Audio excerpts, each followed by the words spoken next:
Aitah for asking the woman across the hall if she could make an extra plate for me every night because I can't cook to save my life. Posted by You Away Performer. I'm a 31-year-old single guy who lives alone in an apartment complex. I've lived there for 6 years. My neighbor across the hall, a woman around my age or a little younger. I actually don't know her first name, but I'll call her Katie, lives across the hall from me diagonally and has for about 2 years. We exchange hellos but aren't friendly, which is how it is with most of my neighbors. So I don't know how to cook, and due to losing one of my part-time gigs, I don't have as much money for takeout anymore. I'm getting really sick of eating cheap fast food or box mac and cheese. I'm gaining weight and I never feel great. This is where Katie comes in. I can always smell her cooking in the hall and it always smells amazing. I know it isn't the other person at our end of our hall cause it's a single old man.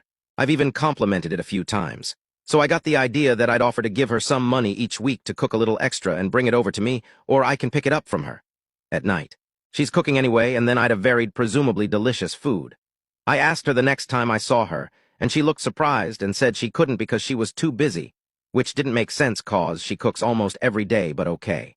The next time I saw her a few days later, I asked her if she was sure and upped the amount I was offering, and she said she was sure and that it was rude to ask me, and that she isn't a housekeeper for hire and I should get a housekeeper if that's what I want. She also called me a stranger, even though we have talked in the halls before. Overall, she made me feel like a big jerk and really embarrassed for even asking her, and a little mad because she was acting like I was being creepy. I wasn't. Trust me, she isn't my type. I think asking her to split cooking wasn't completely outlandish, since she cooks every day anyway and it wouldn't be hard to make a little more. So Aitah, relevant comments, why doesn't Op just try to cook himself? Op response. I have tried cooking before and honestly just don't enjoy it. She seems to enjoy cooking. I also explained my situation, that I am hopeless at cooking and trying to save money. I offered her $5 at first per day, $25 per week, and then upped it to $10, which is still cheaper than takeout but more than covers groceries. Commenter $125 per week does not cover groceries, and it definitely doesn't cover the cost of her time. Private chefs run approx. $40 per hour, so you're basically asking for free food from a stranger. Also, cooking to feed oneself doesn't equate enjoyment. I despise cleaning, but I must do it or pay someone a fair wage to do it for me. Op response. I'm not asking her to plan special meals or make special trips for me. I just asked if she could expand her regular meals for one more serving. I doubt that costs more than $5 per serving. Commenter 2, you are the Aitah. For one thing, you are a human adult. Learn to cook. There are so many books and videos about this. You talk as though your only options are either takeout or Katie, and they're not. You assumed it wasn't the other person cooking because he's a single old man. Single old men eat too. There's no reason he couldn't be cooking. What a weird assumption. When she said she was busy, that was a polite way of saying no. It doesn't matter that she's cooking for herself every day. The socially appropriate thing to do would be to gracefully back off with the offer. Instead, you doubled down. You weren't asking her to split cooking, though. You were asking her to do 100% of the cooking, including planning and buying ingredients. It's one thing to do this when it's your job, because you are paid for your time and so on. You keep saying it's not a big deal cost she's cooking anyway, but I think you're overlooking things. What if she doesn't want to cook one night? What if she stays late at work? What if she's sick?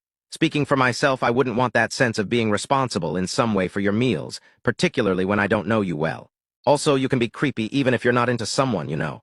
Being creepy is about not respecting boundaries, which is exactly what you did when you pushed the issue after she'd already declined. Making sure you told us that she isn't your type makes you sound like an asshole. Op response. I mean, I've talked to her before and complimented her cooking smells, so I know it's her. I've lived here a long time, and so has the old guy, and the cooking didn't start till after she moved in. Update 1 month later. I knew when I saw this thread with my real account that I would be mentioned. That thread was a real wake-up call for me about what a weirdo I was being. I ended up apologizing to my neighbor, whose name I now know, and telling her I didn't realize how inappropriate my question was. She accepted the apology, and we still nod and smile in the hallway when we see each other. I will say that I talked to my old man neighbor yesterday, and he told me that she left him a tray of fudge over the weekend for the holidays, and I received no such fudge, so I know there is lingering weirdness from my ask. And I totally understand it, and do not feel that I deserve fudge. So, thanks again for everyone for pointing out how weird and entitled I was acting. It did help, even the mean comments, because seeing the strong reactions people had to what I did made me realize there was no wiggle room for me to not be an asshole.